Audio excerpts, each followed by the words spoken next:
मार्च 2026, दिन संडे रविवार हो गया, हिंदी तिथि चतुर्थी। और आइए अब बात करने बढ़ते खबरों में। सबसे पहले ईरान इजराइल जंग को लेकर कुछ बड़े अपडेट देख लेते हैं। देखिए, ईरान पर अमेरिका और इजराइल के हमले को 22-23 दिन हो चुके हैं आज। इस बीच अमेरिकी सैन्य तैनाती बढ़ाई गई और अब तक इन युद्ध के हालातों में 2500 से ज्यादा लोगों के मारे जाने की खबर है। इस बीच देखिए, दुनिया के 22 देशों ने ईरान से हमले रोकने और होर्मुज स्ट्रेट खोलने की भी अपील की है। इन देशों में शामिल है संयुक्त अरब अमीरात, Bahrain, Britain, Germany, France, Japan, दक्षिण कोरिया समेत ऑस्ट्रेलिया वगैरह कई देश अब मिडिल ईस्ट में ईरान के हमलों की निंदा कर रहे हैं और ईरान पर दबाव डाल रहे हैं। होर्मुज रूट को खोलने की भी अपील की है ताकि दुनिया भर में जो तेल गैस का क्राइसिस चल रहा है वो खत्म हो सके। लेकिन ये युद्ध अभी रुकने के मोड़ पर दिख नहीं रहा, क्योंकि अमेरिका इजराइल ईरान हमले के 22वें दिन ईरान के नतांज न्यूक्लियर प्लांट पर भयंकर हमला किया। इस जंग में दूसरी बार इस प्लांट को निशाना बनाया गया। हालांकि अभी तक इस हमले में रेडियो एक्टिव रिसाव की खबर तो नहीं है, लेकिन क्योंकि ये एक न्यूक्लियर प्लांट है, परमाणु सेंटर है, तो इस पर हमले की वजह से रेडिएशन लीक हो सकता है और अगर यहाँ से रेडिएशन आसपास के इलाकों में फैलता तो हजारों लाखों लोग रेडिएशन की वजह से मारे जा सकते हैं। तो ईरान के नतांज परमाणु केंद्र पर हमले को लेकर ईरान ने अब IAEA को भी जानकारी दी। रूस बोला कि ये अंतर्राष्ट्रीय कानून का उल्लंघन है। रूस ने इस हमले की भी निंदा की है, क्योंकि ये न्यूक्लियर प्लांट ईरान का सबसे बड़ा परमाणु केंद्र है और यहीं पर यूरेनियम वगैरह स्टोर्ड है। इजराइल अमेरिका पहले भी इस परमाणु प्लांट पर हमला कर चुके हैं,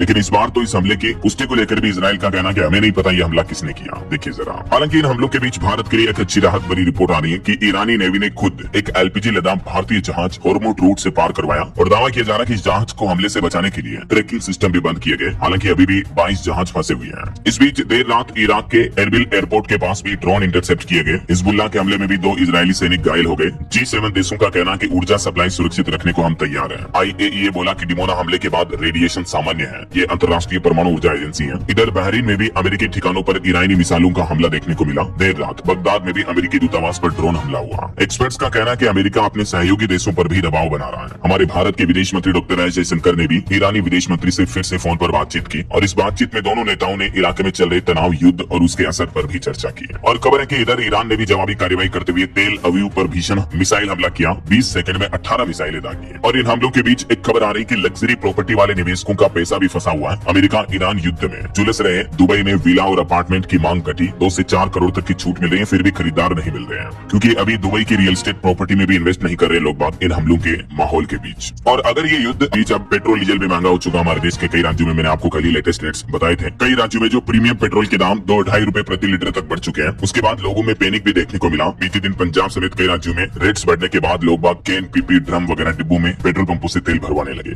और LPG संकट के बीच सरकार ने आज ये बड़ा फैसला लिया। होटल रेस्टोरेंट्स को 20% कमर्शियल LPG का कोटा मिलेगा। राज्यों को ये एक्स्ट्रा सप्लाई दी जाएगी और इस 20% बढ़ोतरी के बाद टोटल LPG आवंटन 50% तक बढ़ जाएगा। और LPG क्राइसिस के बीच एक रिपोर्ट सामने आ रही है। लोकल सर्किल्स ने दावा किया कि 20% लोग अभी भी LPG सिलेंडर ब्लैक में खरीद रहे हैं। उन्हें 4000 रुपए तक ज्यादा देना पड़ रहा है। 68% लोगों के घरों में समय पर नहीं पहुंच रही है LPG गैस भी है। LPG संकट के बीच कहीं न कहीं गैस सिलेंडर की कालाबाजारी काफी ज्यादा बढ़ी है और इस सर्वे रिपोर्ट्स के मुताबिक इसके डेटा क्या चल रहे हैं आप देख सकते हैं। और भी कई चीजों में महंगाई देखने को मिल रही है। जोमेटो से खाना मंगवाना भी महंगा हो चुका है। वहीं खबर है भारत में फिर बढ़ेगा रूसी तेल का आयात। इराक बना सबसे बड़ा आपूर्तिकर्ता। अब ईरान से सप्लाई तेल नहीं हो पा रहा, तो इस बीच अब क्रूड ऑयल सप्लाई रूस से और बढ़ाने जा रहा हमारा देश भारत। और गैस संकट के बीच सरकार ने व्यावसायिक संस्थाओं के लिए गैस कंपनियों को PNG कनेक्शन को प्राथमिकता देने की भी सलाह दी है। और गैस किल्लत के बीच एक राहत भरी खबर है। बिहार में भी पटना समेत कई जिलों में PNG कनेक्शन का रास्ता साफ हो चुका। अब 24 घंटे में NOC मिल जाएगी PNG कनेक्शन के लिए। देखिए, LPG गैस सिलेंडर की किल्लत के बीच अब आज से ही राहत मिलेगी। राज्यों के लिए 50% कर दिया LPG कोटा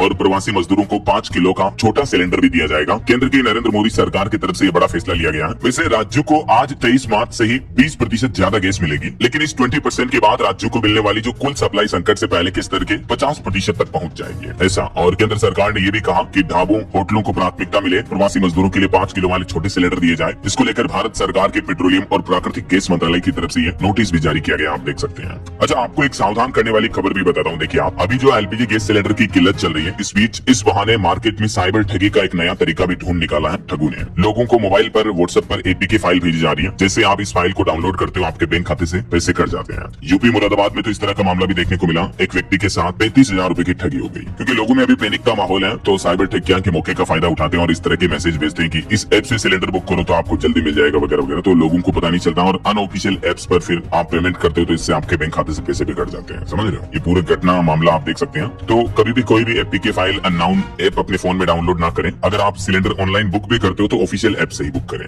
ओके, और चलिए आगे बढ़ते हैं अपन खबरों में। देखिए, अगला अपडेट, सरकारी कार्यालयों के प्रीपेड मीटरों का अप्रैल महीने में करवाना होगा रिचार्ज। PSPCL ने लागू की योजना। पंजाब में स्मार्ट प्रीपेड मीटर्स वाले सरकारी कार्यालयों को यह नया आदेश जारी हुआ है। और और भारत चीन के रिश्तों पर अच्छी खबर आ रही है। देखिए, चाइना की एयरलाइंस कंपनी एयर चाइना ने चीन की राजधानी बीजिंग से भारत की राजधानी दिल्ली के बीच फिर से सीधी उड़ान सेवा शुरू की है। चाइना बोला कि ये सिर्फ यात्रा नहीं बल्कि भरोसे की वापसी है। और उत्तर प्रदेश की योगी सरकार की बड़ी सौगात देखिए, श्रमिक बेटियों की शादी के लिए अब 85,000 रूपए यूपी सरकार की तरफ से दिए जाएंगे विवाह के लिए। उत्तर प्रदेश में श्रमिकों मजदूरों की बेटियों के लिए खुशखबरी है। आगामी 12 अप्रैल को अलीगढ़ में विशाल सामूहिक विवाह सम्मेलन का आयोजन भी होने जा रहा। ऐसे में योजना का लाभ लेने के लिए क्या क्या जरूरी शर्तें रखी गई है देख सकते हैं आप। 85,000 रूपए सीधे बैंक खाते में आएंगे और 15,000 रूपए सामूहिक विवाह के आयोजन वगैरह पर खर्च किए जाएंगे। तो इस तरह से गरीब परिवारों की बेटियों को शादी पर सीधा 1 लाख रूपए का फायदा मिलेगा। अब इस योजना में आवेदन की समय सीमा क्या है, योजना का लाभ लेने के लिए क्या जरूरी शर्तें हैं, आवश्यक डॉक्यूमेंट दस्तावेजों की सूची क्या रहेगी, जानकारी आप देख सकते हैं। और भारत के लिए एमएसएमई पर अच्छी खबर आ रही। देखिए आप, सूक्ष्म लघु और मध्यम उद्यमों के लिए ऋण गारंटी योजना में केंद्र सरकार ने बदलाव किया है। मशीनरी की लागत पर अब 75 नहीं बल्कि 60% का केफी लगेगा। नई योजना के मुताबिक ऋण गारंटी 10 साल बाद समाप्त हो जाएगी। पुरानी योजना में इसकी कोई निश्चित अवधि नहीं थी। तो एमएसएमई ऋण गारंटी योजना में केंद्र सरकार ने ये कुछ प्रमुख बदलाव किया है। सरकार का कहना है कि योजना का उद्देश्य है एमएसएमई को संयंत्र, मशीनरी उपकरण खरीदने के लिए आसानी से ऋण उपलब्ध हो पाए। ऐसा वित्त मंत्रालय की तरफ से इस बारे में नोटिस जारी किया, देख सकते हैं आप। चलिए, सोना चांदी के भाव पर खबर आ रही है। आज रविवार है तो मैं आपको पूरे सप्ताह के रेट एक साथ बता देता हूँ। देखिए, इस सप्ताह सोना 11,000 रूपए तक सस्ता हुआ। अभी गोल्ड का प्राइस 1,47,000 रूपए प्रति 10 ग्राम चल रहा, जबकि सप्ताह भर में चांदी भी 28,000 रूपए टूट कर अभी चांदी का भाव 2,32,000 रूपए प्रति किलो पहुंच चुका है। एक्सपर्ट्स का ये मानना है कि डॉलर की डिमांड बढ़ने की वजह से चांदी के दाम में गिरावट देखने को मिली है। और सुप्रीम कोर्ट का एक बड़ा फैसला देखिए, हमारे देश की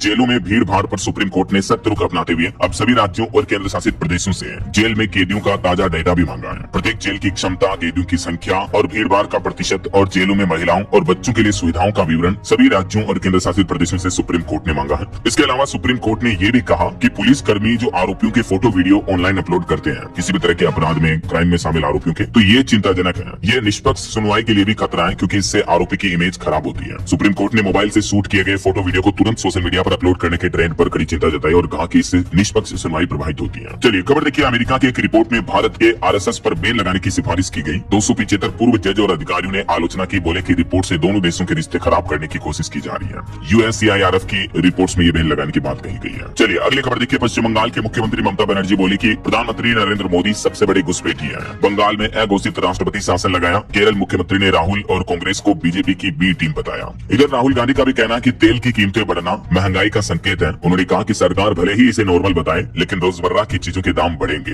राहुल गांधी ने यह भी कहा कि चुनाव के बाद पेट्रोल, डीजल, एलपीजी की कीमतें और बढ़ा दी जाएगी। ऐसा और खबर है, दिल्ली में समाचार एजेंसी यूएनआई का दफ्तर सील किया गया। पुलिस पर कर्मचारियों के साथ बदसलूकी के आरोप भी लगे। वहीं दोस्तों, बीते दिन रक्षा मंत्री राजनाथ सिंह उत्तराखंड के हल्द्वानी का दौरा किया और यहाँ अपने संबोधन में रक्षा मंत्री बोले कि पहाड़ का पानी, जवानी यही के काम आनी चाहिए। उत्तराखंड के सीएम साधारण नहीं धुरंधर है। तो वहीं पुष्कर सिंह धामी ने भी रक्षा मंत्री को अजात शत्रु बताया। उनके इस दौरे से जुड़ी कुछ तस्वीरें और मोमेंट्स भी आप देख सकते हैं। चलिए खबर देखिए, भारत अपनी डिफेंस पावर बढ़ाने के लिए नया प्लान कर रहा है। भारत अब बिना आमने सामने की जंग की तैयारी शुरू कर चुका है। अनंत शस्त्र समेत 6 बड़े प्रोजेक्ट्स पर काम शुरू हो चुका है और सरकार इन प्रोजेक्ट्स पर 2.25 लाख करोड़ रुपए के लगभग खर्च करेगी। अभी जो ईरान जंग चली, इस बीच भारत ने अपना नॉन कॉन्टैक्ट वॉरफेयर यानी दुश्मन की सेना के बिना आमने सामने आए भी लड़ी जाने वाली लड़ाई के लिए खुद को तैयार करना शुरू कर दिया है। सरकार अपनी सैन्य शक्ति को भविष्य की जरूरतों के मुताबिक ढालने के लिए सबसे बेहतर रक्षा तकनीकों पर तेजी से काम कर रही है और इसके लिए भारत ने 56th जनरेशन फाइटर जेट्स के डिजाइन पर भी काम शुरू कर दिया। चलिए अगली खबर देखिए, युद्ध के हालातों के बीच भारतीय रुपये की वैल्यू में बड़ी गिरावट देखने को मिली है। अंतर बैंकिंग मुद्रा बाजार में रुपया 93.69 प्रति डॉलर के पार पहुंच चुका है और भारतीय यूपीआई पर अच्छी खबर आ रही है। विदेश में यूपीआई का विस्तार हुआ। भारत और भूटान के बीच जल्द ही शुरू होगी क्रॉस बॉर्डर मनी ट्रांसफर सेवा। वही खबर देखिए, नवरात्रि के मौके पर जम्मू माता वैष्णो देवी मंदिर में श्रद्धालुओं की भारी भीड़ के चलते प्रशासन ने कुछ समय के लिए तीर्थ यात्रा को स्थगित कर दिया है। बीते दिन एक ही दिन में 39,000 से ज्यादा श्रद्धालु पहुंचे। अब आज रविवार सुबह 4 बजे से वापस नए पंजीकरण शुरू होंगे। ऐसा और खबर है, अब प्रदूषण कम करने पर भी होगी कमाई। भारत में शुरू होने जा रहा कार्बन ट्रेडिंग का बाजार। जी हाँ, भारत अगले 4 महीनों के अंदर अंदर अपना घरेलू कार्बन मार्केट शुरू करने के लिए पूरी तरह से तैयार है। इसको लेकर खुद केंद्रीय ऊर्जा मंत्री मनोहर लाल ने भारत इलेक्ट्रिसिटी समिट 2026 में भी घोषणा की है कि यह बाजार उत्सर्जन कम करने के लिए एक आर्थिक ढांचे के रूप में काम करेगा।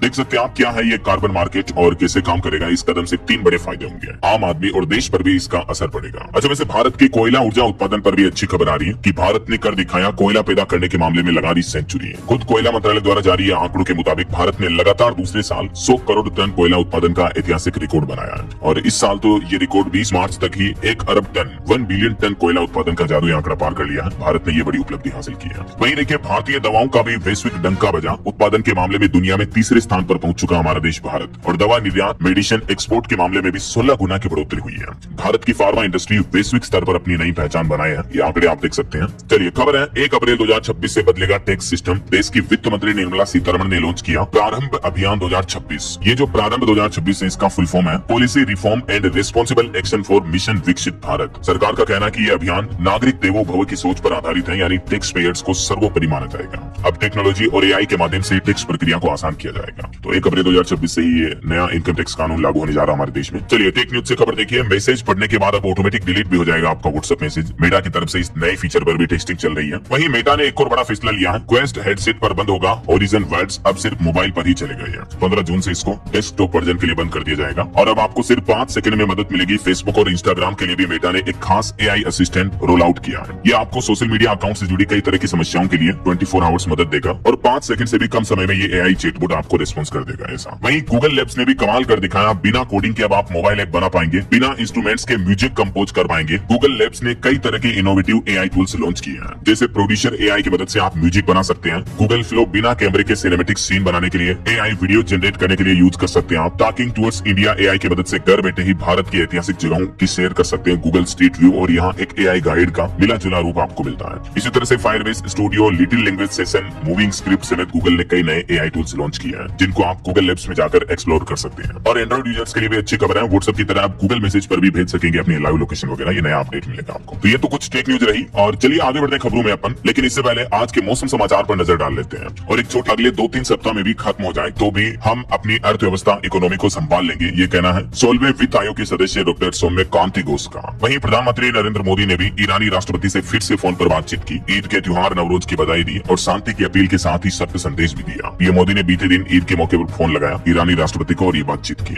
और खबर है ईद के मौके पर ईरान के राष्ट्रपति पेजेश्कियन ने भी एक बड़ा ऐलान किया। वो बोले कि हम मुस्लिम देशों से युद्ध नहीं चाहते, आईए बनाकर बदलेंगे मिडिल ईस्ट का नक्शा। आईए का मतलब है इस्लामिक असेंबली बनानी चाहिए, ये कहना है ईरानी राष्ट्रपति का। इधर ईरानी राष्ट्रपति पेजेश्कियन ने ये भी कहा कि हम जंग रोकने के लिए तैयार हैं, लेकिन अमेरिका और इजराइल हमारी सिर्फ 3 शर्तें मान ले। देखिए ईरान ने 3 मुख्य शर्तों में पहली शर्त तो ये रखी कि युद्ध में जो भी हमें नुकसान हुआ उसका मुआवजा दिया जाए। दूसरा, ईरान के वैध अधिकारों को अंतर्राष्ट्रीय स्तर पर स्वीकार किया जाए। तीसरा, भविष्य में किसी भी सैन्य हमले के खिलाफ हमें ठोस अंतर्राष्ट्रीय सुरक्षा की गारंटी दी जाए। ये ईरान की 3 प्रमुख मांगे हैं इस युद्ध को रोकने के लिए, खत्म करने के लिए। ऐसा तो ईरान जंग के चलते एलपीजी संकट की। दोस्तों मध्य प्रदेश, राजस्थान समेत 7 राज्यों में तो अभी मार्च के महीने में मानो वापस सर्दी लौट चुकी हो, इतना ठंडा तापमान हो चुका है। 12-10 डिग्री तक गिरा। कई राज्यों में कोहरा छाया हुआ है। बंगाल, उड़ीसा समेत कई राज्यों में ओला बारिश और आंधी चलने का अलर्ट भी जारी किया है। सबसे पहले तो देखिए दोस्तों कुछ अलग अलग राज्यों में मौसम की स्थितियां। राजस्थान में जयपुर, सीकर समेत 9 जिलों में बारिश देखने को मिली है। ओले गिरने की वजह से ठंड बढ़ी, तापमान में 4 डिग्री तक की बड़ी गिरावट देखने को मिली है। हालांकि मौसम विज्ञान केंद्र जयपुर के मुताबिक अब आज से ही राजस्थान में मौसम साफ हो जाएगा और धीरे धीरे तापमान में बढ़ोतरी देखने को मिलेगी। तो एक बार फिर से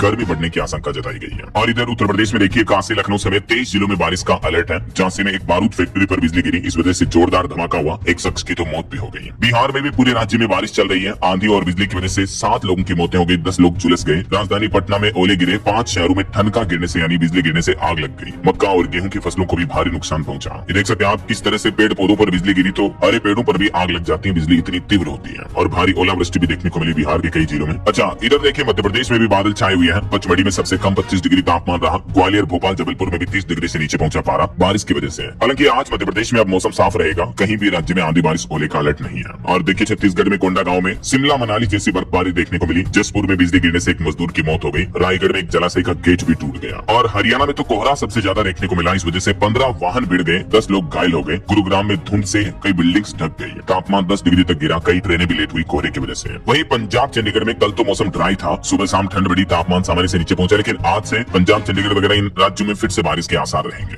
अच्छा पहाड़ी राज्यों की बात करें तो देखिए आप उत्तराखंड के 8 जिलों में आज भी बारिश का अलर्ट है। बद्रीनाथ, केदारनाथ धाम समेत चारों धाम बर्फ से ढके। और इधर हिमाचल में भी 3 दिन बारिश और बर्फबारी के बाद थोड़ी धूप खिली है, लेकिन हिमाचल में भी बर्फबारी इतनी हो रही कि जनवरी जैसी सर्दी वापस महसूस होने लगी है। और मौसम विभाग का कहना है कि 26 मार्च के बाद फिर बादल बरसेंगे हिमाचल में। तो बाकी ये भारत के मानचित्र में आप देख सकते हैं ज्यादातर पूर्वी और दक्षिणी भारत के राज्यों में अगले 12 घंटे और मौसम थोड़ा बिगड़ा हुआ रहेगा। तेज बारिश, आंधी, तूफान देखने को मिल सकता है। और ये यूपी के बांदा की एक घटना देखिए, खेत में अपनी फसल देखने गए किसान की बिजली गिरने से मौत हो गई। फसल से अपना कर्ज चुकाने की उम्मीद थी, लेकिन ईश्वर को कुछ और ही मंजूर था, किसान मारा गया। देखिए आप, बड़ी ही दुखद घटना। चलिए मौसम के बाद आगे बढ़ते खबरों में कुछ बिजनेस और टेक से जुड़े अपडेट देखिए आप। ओपन एआई जो कि चैट जीपीटी को बनाने वाली कंपनी है, उसका प्लान है 2026 एंड तक अपने कर्मचारियों की संख्या लगभग दुगुनी करेगी कंपनी। अभी 4500 कर्मचारी, उसको बढ़ाकर 8000 करने का प्लान है। और एक रिपोर्ट सामने आ रही कि भारत के 8 शहरों में औद्योगिक और वेयर हाउसिंग स्टॉक आधा अरब वर्ग फुट के पार पहुंच चुका है। भारत के इंडस्ट्रियल स्टॉक पर यह रिपोर्ट है। वहीं हमारे देश की ग्रोथ पर भी अच्छी रिपोर्ट आ रही कि साल 2047 तक समृद्ध और धनवान देश बन जाएगा हमारा देश भारत। और ये रिपोर्ट कोई भारतीय कंपनी के द्वारा नहीं आ रही, बल्कि अमेरिका की रिपोर्ट में यह दावा किया गया। अमेरिका की वाशिंगटन एग्जामिनर की ये रिपोर्ट्स बताती हैं। वहीं क्रिप्टो मार्केट से खबर देखिए, $70,000 के स्तर पर अटकी हुई है बिटकॉइन की रफ्तार, और ईटीएफ से भारी निकासी ने निवेशकों की टेंशन भी बढ़ाई है। और भारतीय स्टेट बैंक का एसबीआई को आयकर विभाग इनकम टैक्स डिपार्टमेंट ने भेजा 6,338 करोड़ का टैक्स नोटिस भी है। चलिए आगे बढ़ते खबरों में देखिए आप। सुप्रीम कोर्ट के सीजीआई का कहना है कि एआई को न्यायपालिका को मजबूत करना चाहिए, ना कि उसकी जगह लेनी चाहिए। वही खबर है, राज्यसभा चुनाव में क्रॉस वोटिंग पर एक्शन देखने को मिला। बीजेडी ने 6 विधायकों को पार्टी से सस्पेंड कर दिया उड़ीसा में।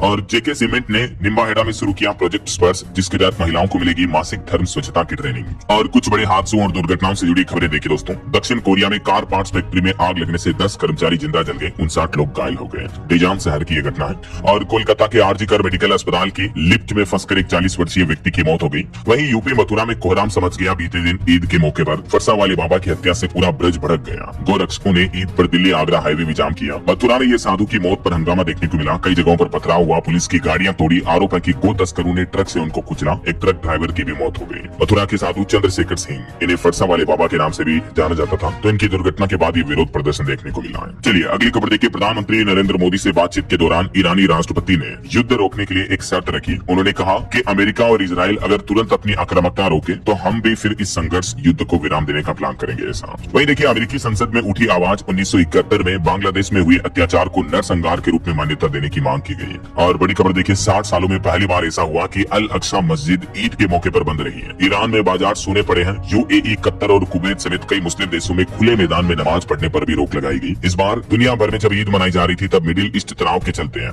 ईद के त्योहार के मौके पर कई पाबंदियां देखने को मिली। और पिछले 60 सालों में पहली बार ऐसा हुआ कि इजराइल के यरूशलेम में इस मस्जिद को भी नमाज के लिए बंद रखा गया, जबकि ये मस्जिद मुसलमानों के लिए मक्का मदीना के बाद तीसरा सबसे पवित्र स्थल है, जैसे हमारे 4 धाम होते हैं ना, वैसे ही। तो 1967 के बाद पहली बार अरब इजराइल युद्ध के बाद ये मस्जिद बंद रही। अब आप अंदाजा लगा सकते हैं कि दुनिया में युद्ध और तनाव का माहौल कितना भयंकर चल रहा है। चलिए दोस्तों आगे बढ़ते खबरों में देखिए आप। पॉलिटिक्स से खबर आ रही है। मार्च में ही बकाया डीए की पहली किस्त दी। बंगाल चुनाव में ममता बनर्जी ने मास्टर स्ट्रोक खेला। सरकारी कर्मचारियों के डीए का भुगतान करना शुरू कर दिया है। वहीं उत्तर प्रदेश पंचायत चुनाव की मतदाता सूची से हटे तकरीबन 2.5 लाख डुप्लीकेट वोटर्स के नाम बीएलओ ने पूरा किया वेरिफिकेशन। और बॉलीवुड से खबर देखिए। धुरंधर 2 ईद पर बॉलीवुड की सबसे ज्यादा कलेक्शन करने वाली फिल्म बन चुकी है। 3 दिन से पहले ही 300 करोड़ का आंकड़ा पार किया। वहीं भारत में परफॉर्म नहीं करेगी शकीरा। पश्चिम एशिया संघर्ष के चलते उनका आगामी कॉन्सर्ट भी रद्द हो चुका है। और हरियाणा पुलिस की बड़ी पहल देखिए। रंगदारी, कॉल्स और साइबर अपराध पर लगेगी लगाम। हरियाणा पुलिस ने लॉन्च किया अभेद मोबाइल ऐप। वहीं हरियाणा जिंद से चलने वाली देश की पहली हाइड्रोजन ट्रेन पर भी लगा ब्रेक। समय पर गैस तैयार नहीं होने से ट्रायल बाधित हुआ। और खबर है, गुलाम कश्मीर में जिहाद का नया पेपरा देखने को मिल रहा। मुफ्त राशन के नाम पर बच्चों को आतंकी बना रहे कट्टरपंथी हैं। ये कई आतंकी संगठनों को लेकर चौंकाने वाली रिपोर्ट सामने आ रही है। और खबर है, किसानों को मिलेगी अब आय सुरक्षा। जल्दी खराब होने वाली फसलों के लिए सरकार उनकी घाटे की भरपाई भी करेगी। दरअसल केंद्र सरकार अब किसानों के न्यूनतम समर्थन मूल्य की बजाय किसानों की आय की सीधी सुरक्षा पर ध्यान केंद्रित कर रही है। जैसे टमाटर, आम, मिर्ची, केला वगैरह, ये जो फसलें, फ्रूट्स होते हैं, जल्दी खराब हो जाते हैं। इन फसलों पर किसानों को अब संरक्षण दिया जाएगा। ये केंद्र सरकार का नया प्लान है।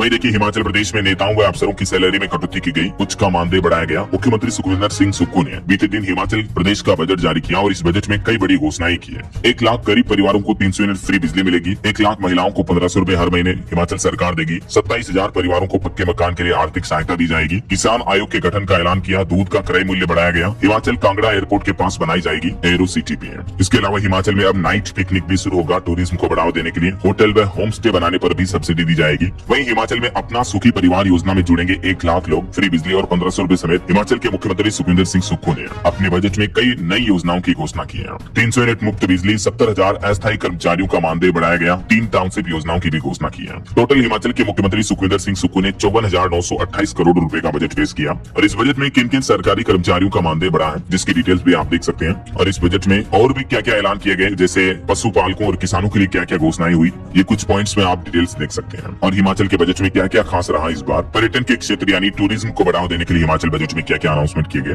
डिटेल्स आप देख सकते हैं। चलिए अगला अपडेट देखिए, दिल्ली में पहली बार पीपीपी मॉडल पर मेडिकल कॉलेज बनाया जाएगा। एमसीटी बनाएगा राजन बाबू टीबी अस्पताल को सुपर स्पेशलिटी हॉस्पिटल। पीपीपी का मतलब होता है प्राइवेट पब्लिक पार्टनरशिप, यानी गवर्नमेंट और प्राइवेट उद्योगपति दोनों मिलकर के डेवलपमेंट करेंगे ऐसा। और खबर है हरियाणा में प्रॉपर्टी खरीदना महंगा होगा, 1 अप्रैल से ही जमीन के कलेक्टर रेट बढ़ जाएंगे। हालांकि इससे किसानों को फायदा होगा, मुआवजा वगैरह ज्यादा मिलेगा। हरियाणा की सोनीपत, गुरुग्राम समेत कई जिलों में ये बढ़ोतरी करने का प्लान कर रही है सरकार। और भारत के रक्षा क्षेत्र पर भी अच्छी खबर आ रही है। देखिए आप, भारतीय नौसेना यानी इंडियन नेवी की ताकत बढ़ेगी। 3 अप्रैल को नौसेना के बेड़े में शामिल होगा स्वदेशी स्टील्थ फ्रिगेट तारागिरी। रक्षा मंत्री राजनाथ सिंह इसको नौसेना को समर्पित करेंगे। वहीं खबर है इस बार रविवार के मौके पर भी बेनामी करने वाले के लिए खुले रहेंगे सभी रजिस्ट्री कार्यालय। उत्तर प्रदेश के महानिरीक्षक निबंधन की तरफ से आदेश जारी किया गया, तो आज रजिस्ट्रार ऑफिस खुले रहेंगे। और बिहार में गर्मी से पहले लू से निपटने की तैयारी में सरकार ने दिशा निर्देश जारी किए। अस्पतालों में डेडिकेटेड वार्ड बनाए जाएंगे, 24 घंटे डॉक्टर और स्टाफ की ड्यूटी रहेगी। बिहार स्वास्थ्य विभाग की तरफ से ये निर्देश जारी किया गया है। वही खबर है हावड़ा और नई दिल्ली के बीच भी चलेगी स्पेशल ट्रेन। रेलवे ने जारी किया शेड्यूल, जसीडीह जंक्शन पर इसका स्टॉपेज रहेगा। और देखिए झारखंड स्वास्थ्य बीमा नवीनीकरण की तिथि बढ़ी। आयुष्मान भारत में मेदांता और गरुड़ अस्पताल के आवेदन भी खारिज हुए हैं।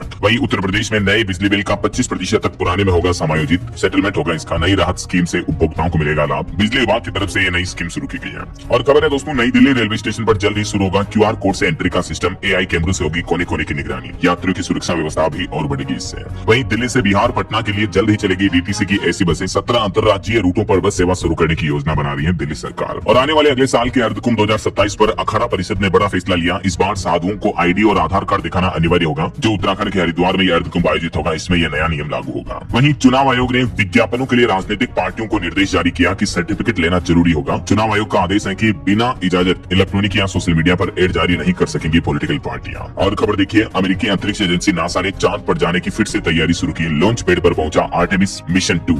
1 अप्रैल को ये मिशन उड़ान भरने के लिए तैयार है। और खबर देखिए, एआई सुरक्षा भी फेल हुई। मध्य प्रदेश में आबकारी के बाद पुलिस आरक्षक भर्ती परीक्षा में हाईटेक नकल का एक बड़ा भंडाफोड़ हुआ। 14 अभ्यर्थियों को बाहर किया गया। वहीं मिडिल ईस्ट के बाहर भी ईरान ने बड़ा हमला किया। हिंद महासागर में ब्रिटेन और अमेरिका के सैन्य ठिकानों पर दागी बैलिस्टिक मिसाइलें। उत्तर प्रदेश में निवेश को लगेंगे पंख। मुख्यमंत्री योगी आदित्यनाथ परसों 24 मार्च को करेंगे निवेश मित्र 3.0 पोर्टल का शुभारंभ। और देखिए ईद के मौके पर दिल्ली में भी कड़ी सुरक्षा व्यवस्था रही। 15,000 से ज्यादा पुलिसकर्मी तैनात रहे। और बिहार के सरकारी अस्पतालों को जल्द ही 5,000 से ज्यादा एएनएम मिलेंगे। स्वास्थ्य समिति ने तैयारी भी पूरी की है। झारखंड में क्लर्क बनने के लिए अब 4th क्लास कर्मचारियों को कंप्यूटर नॉलेज जरूरी होगा। नई परीक्षा नियमावली जारी की झारखंड सरकार ने। दिल्ली की मुख्यमंत्री रेखा गुप्ता ने भी 300 नई इलेक्ट्रिक बसों को हरी झंडी दिखाई। लाखों लोगों को फायदा होगा। और खबर है यूपी लखनऊ में विकास प्राधिकरण परिषद के बकायेदार आवंटियों के लिए ओटीएस योजना लागू हुई। 18 अप्रैल से आवेदन किए जा सकेंगे। वहीं यूपी में विषय विशेषज्ञों को मिलेगा पुरानी पेंशन योजना ओपीएस का लाभ। ओपीएस का विकल्प चुनने की भी अनुमति मिली। उत्तर प्रदेश माध्यमिक शिक्षा विभाग की तरफ से निर्देश जारी किया गया। और खबर है यूपी नोएडा हीरा क्षेत्र में प्रॉपर्टी खरीदना महंगा हुआ। अलॉटमेंट रेट में लगभग 3.5% की बढ़ोतरी की गई। 1 अप्रैल से ही नई सर्कल रेट्स वगैरह लागू होंगे। और टेक न्यूज से खबर देखिए, ओप्पो का 7000 mAh बैटरी वाला K14 स्मार्टफोन लॉन्च हुआ। शुरुआती कीमत 18,000 रुपए से शुरू है।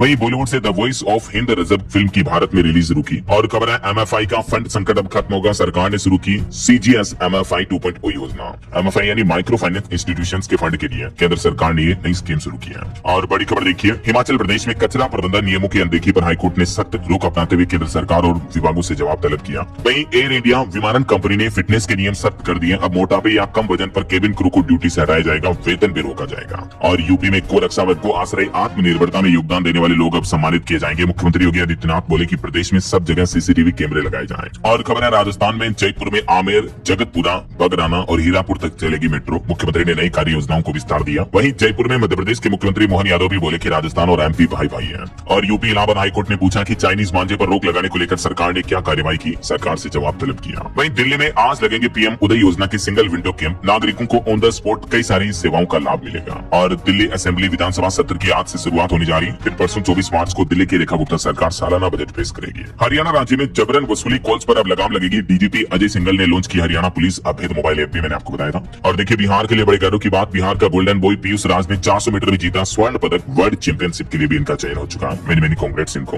ओके, और चलिए दोस्तों कुछ एजुकेशनल अपडेट्स देख लेते हैं फटाफट से। देखिए सीबीएसई बोर्ड की बड़ी पहल, स्कूल के काउंसलरों की एआई लेगा परीक्षा। 10,000 शिक्षकों को सर्टिफिकेट दिया जाएगा। और अब टीचर्स ही नहीं बल्कि काउंसलर्स भी एग्जाम एग्जाम देंगे सीबीएसई के इस नए सिस्टम के लागू होने के बाद। ऐसा देख सकते हैं आप सीबीएसई की ये नई परीक्षा प्रणाली क्या है। और वहीं खबर है दोस्तों, उत्तर प्रदेश परिवहन निगम करेगा 2584 महिला बस कंडक्टर की भर्ती। अपने ही शहर में महिलाओं को नौकरी पाने का मौका होगा। जल्दी ये रिक्रूटमेंट निकाली जाएगी। और बिहार शिक्षक भर्ती में एक बड़ा बदलाव किया, अब मेधा सूची से होगा 38 जिलों का आवंटन भी है। वहीं यूपी बोर्ड ने विज्ञान, गणित और कंप्यूटर के टीचर्स यानी शिक्षकों की कमी है, तो इस वजह से मूल्यांकन प्रभावित हो रहा। शिक्षा विभाग की रिपोर्ट भी सामने आ रही है। और अंतर्राष्ट्रीय न्यूज पर एक बड़ी खबर आ रही है कि अफगानिस्तान के काबुल में देर रात 6.5 की तीव्रता का भूकंप आया। वहीं भारत के लिए एक अच्छी रिपोर्ट देखिए दोस्तों, हमारे देश में आतंकी घटनाओं में 43% तक की कमी देखने को मिली है। पाकिस्तान देश आतंकवाद से प्रभावित देशों में सबसे टॉप नंबर पर है। अफगानिस्तान में भी कुछ सुधार हुआ। ग्लोबल टेररिज्म इंडेक्स 2026 की रिपोर्ट जारी हुई है, जिसमें भारत के आतंकवाद की रैंकिंग में अच्छा सुधार हुआ है। ओके, और अंत में आज के राशिफल पर नजर डाल लेते हैं। देखिए, मेष और तुला राशि के लोगों को रुका पैसा मिल सकता है।